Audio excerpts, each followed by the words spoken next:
Our friends at Samsung have done it again. This is something that I touched on briefly in my S22 Ultra long-term review, but the pricing and specs for the S23 lineup of devices has been leaked, and once again, Samsung is disrespecting us a little bit, especially people who had owned and enjoyed the S lineup of devices in the past. Let's talk specifically about the S23 Plus, because I think that is the weak spot in the lineup. But I wrote it down. I usually don't use a script or notes, but I want to make sure I don't get this incorrect here at all as far as the leaks are concerned. So your S23 Plus, once again, starting at $999 with 8 gigs of RAM and 256 gigs of storage. And it's not like the S23 Ultra, where, yeah, they have that base model that's 8 gigs of RAM, but they have that, like, amnesty period where they'll give the upgrade to the 12 gig version for free. Well, they can't do that on the S23 Plus because guess what?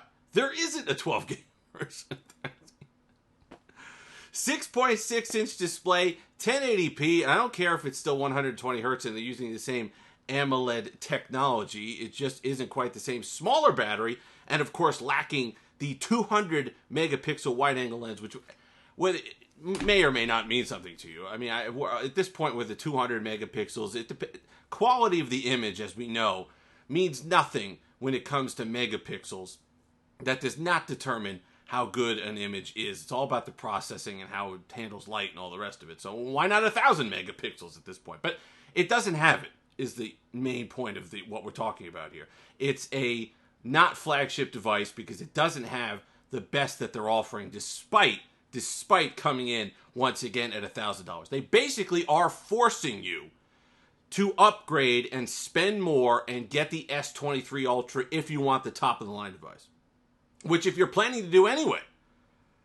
Best segues in the business right here on Steve Alicious Tech. Click the link in the description and get that $50 credit off for that. No cost or obligation. That's just a free reserve. Go ahead and reserve your $50. But you can't have this where you're intentionally nerfing a device. You're intentionally giving the S23 Plus lower specifications to force people to get the S23 Ultra by paying more. If you don't need an S Pen, if you don't like the boxy design, which if you're an S user, S lineup user, you weren't coming from a Note device.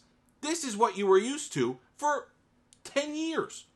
That's what you wanted to have in your pocket. A device that was like the S23 Plus, but you got all the top features of it. My S10 Plus is still one of the favorite devices that I've ever had. That was, to me, when we look back on the Note devices and saying, well, the Note 9 was really the last true Note and the last top of the line. No, well, you can look back, people will look back on the S10 Plus as the last true kind of S line of device from that vintage back in the day, where they provided you the top camera, the top spec, whatever they could provide in a phone in the Plus model for that money, that $999, and you went happily on your way, where you weren't forced to get an S Pen. You weren't forced to have the boxy design if that's something that you didn't like. I mean, Apple's done this with the iPhone 14. That iPhone 14 Plus, I think, is intentionally nerfed, even at that price, to make the Pro models more attractive. It's a disappointing tactic to see. I mean, especially, I feel bad for people who don't need an S Pen, who don't like the Note line of devices, who were S lineup device users for X amount of years, and they feel that they're being forced out of the design that they like because Samsung wants to make a couple extra bucks off of you. I think the 6.1-inch display on the S23 is too small. I like the price point at $799, but I don't feel it's going to be enough for people who are used to an S10 Plus, who might be coming from an S10 Plus. Some of you a lot of you are using your S10 Plus. I don't blame you. Still a fantastic device. So if that's where you're coming from, you're going to want at minimum the S23 Plus, and I feel like that's a ripoff. I feel like they held that back. There's no reason why that device can't have a 2K display. There's no reason why there can't be a variant of that device that gives you 12 gigs of RAM.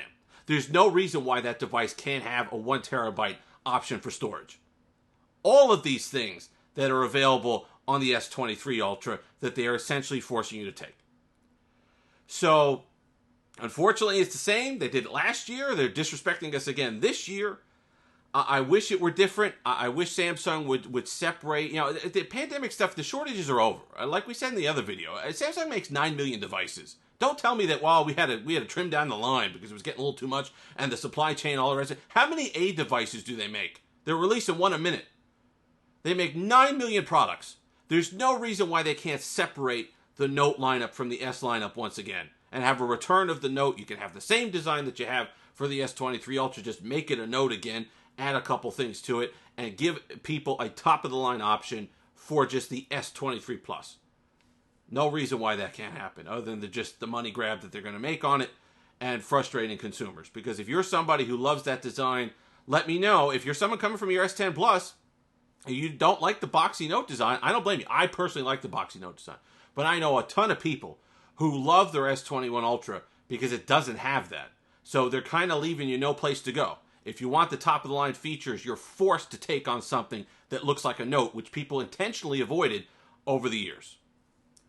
If you've made it this far, like, comment, subscribe, all that fun stuff. Until next time, have that Steve-licious day.